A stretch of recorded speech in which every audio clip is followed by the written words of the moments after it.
Hello student, tally की इस कक्षा में आपका स्वागत है। आइए शुरू करते हैं आज का अध्याय।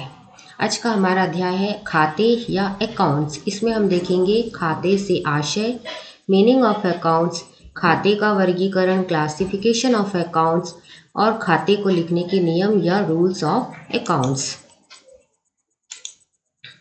आइए हम समझते हैं खाते से आशय या मीनिंग ऑफ अकाउंट्स क्या होता है।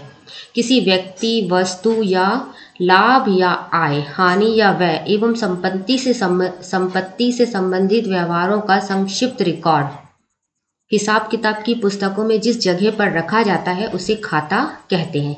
यह तारीख के क्रम में और नियमानुसार ही लिखा जाता है। इसे हम एक उदाहरण से समझते हैं।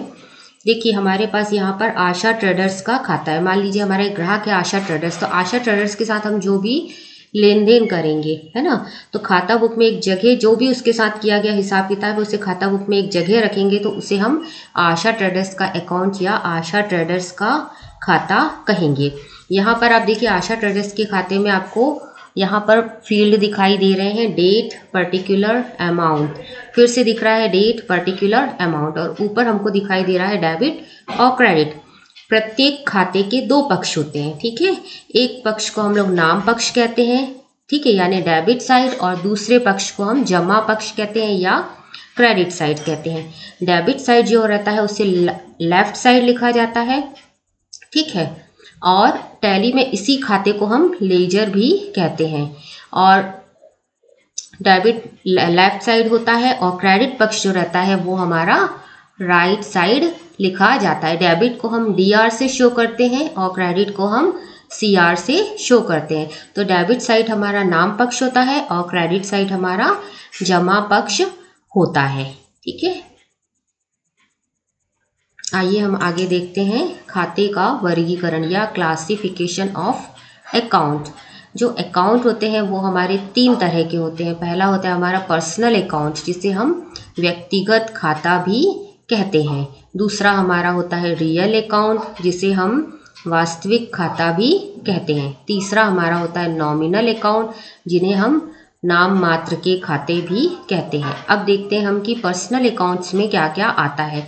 ये परिभाषिक शब्दावली में हम ये सब कुछ पढ़ चुके हैं। यहाँ पर हम केवल ये देख रहे हैं कि इनको हम पर्सनल में, रियल में और नॉमिनल अकाउंट में कैसे डिवाइड करेंगे। तो पर्सनल अकाउंट या व्यक्तिगत खाते में आपका आता है capital account, drawing account, Ram account, bank account, Mohan account और या मोहन ट्रेडर्स का अकाउंट।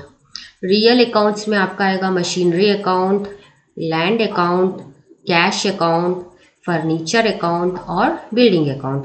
इसी तरीके से नॉमिनल अकाउंट में आपका आएगा interest account, discount account, commission account, wages account, purchase account and sale accounts, ठीक। अब हम आगे देखते हैं खाते को लिखने के नियम या रूल्स ऑफ अकाउंटिंग। जैसा कि हमने अभी पीछे देखा कि हमारे खाते तीन टाइप के होते हैं, व्यक्तिगत खाता, वास्तविक खाता, नाम मात्र का खाता, है ना।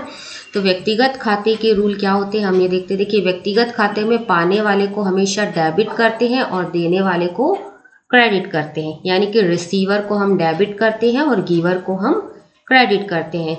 इसे हम एग्जाम्पल की सहायता से भी समझ सकते हैं। देखिए, राम को 1000 रुपये चुकाए। जब हमने राम को 1000 रुपये चुकाए तो इससे 2 अकाउंट प्रभावित हुए, एक तो राम का अकाउंट और दूसरा कैश अकाउंट। चूंकि राम का अकाउंट नाम से चालू हो रहा है तो राम का अकाउंट कैसे अकाउंट होगा, पर्सनल अकाउंट, है ना। तो इसलिए हम राम के अकाउंट को क्या करेंगे, डेबिट करेंगे। हमने कहा दूसरा अकाउंट कैश अकाउंट है, तो कैश अकाउंट हमारा कौन सा अकाउंट होता है, रियल अकाउंट, तो कैश अकाउंट को हम क्रेडिट करेंगे, ठीक है। दूसरा एग्जाम्पल एक और लेते हैं। कृष्ण से 500 रुपये प्राप्त हुए, तो कृष्ण हमारा कौन सा अकाउंट होगा, कृष्ण का अकाउंट पर्सनल अकाउंट होगा, तो कृष्ण के अकाउंट को हम करेंगे क्रेडिट, और कैश अकाउंट हमारा रियल अकाउंट होगा, उसे हम करेंगे डेबिट। इसके बाद हमारा नेक्स्ट है वास्तविक खाता या रियल अकाउंट। वास्तविक खाते में जो वस्तु व्यापार में आए उसे डेबिट किया जाता है और जो वस्तु व्यापार से जाए उसे क्रेडिट किया जाता है, ठीक है। व्हाट कम्स इन उसे डेबिट करेंगे और व्हाट गोज आउट उसे हम क्रेडिट करेंगे।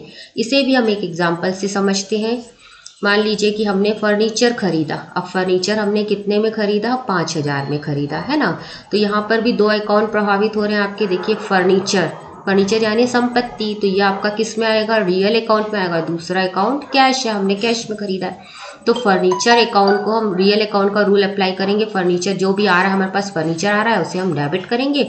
और कैश अकाउंट, हमारे पास से कैश जा रहा है, रियल अकाउंट के अनुसार कैश को हम क्रेडिट कर देंगे। ओके, अब हम देखते हैं नाम मात्र के खाते या नॉमिनल अकाउंट।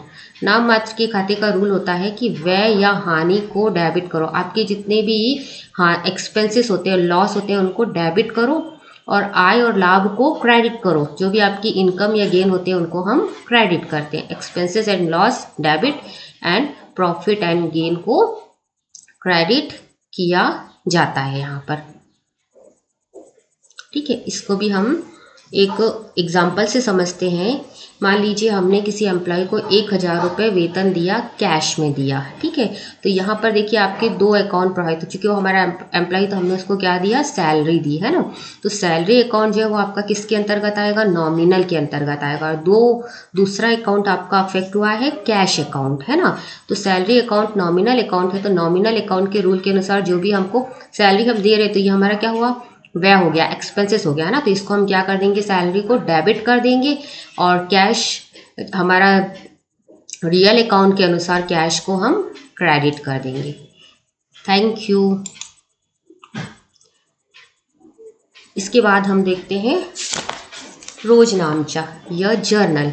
जर्नल से में हम दो टॉपिक देखेंगे। जर्नल से आशय या मीनिंग ऑफ जर्नल क्या होता है, और दूसरा हम देखेंगे जर्नल का प्रारूप या फॉर्मेट ऑफ जर्नल क्या होता है।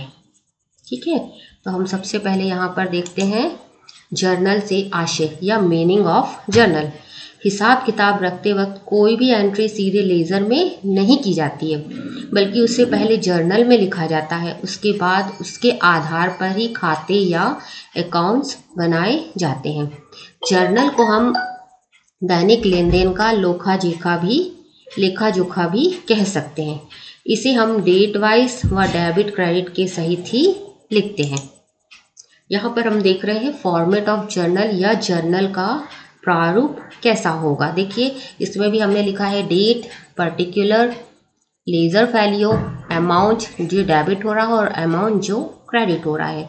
तो जब हम कोई एंट्री करते हैं ना, जो भी ट्रांजेक्शन हम करते हैं, तो सबसे पहले हम उसकी जनरल में एंट्री करते समय डेट डालते हैं कि किस डेट को हमने वो ट्रांजेक्शन किया है या लेन देन किया है।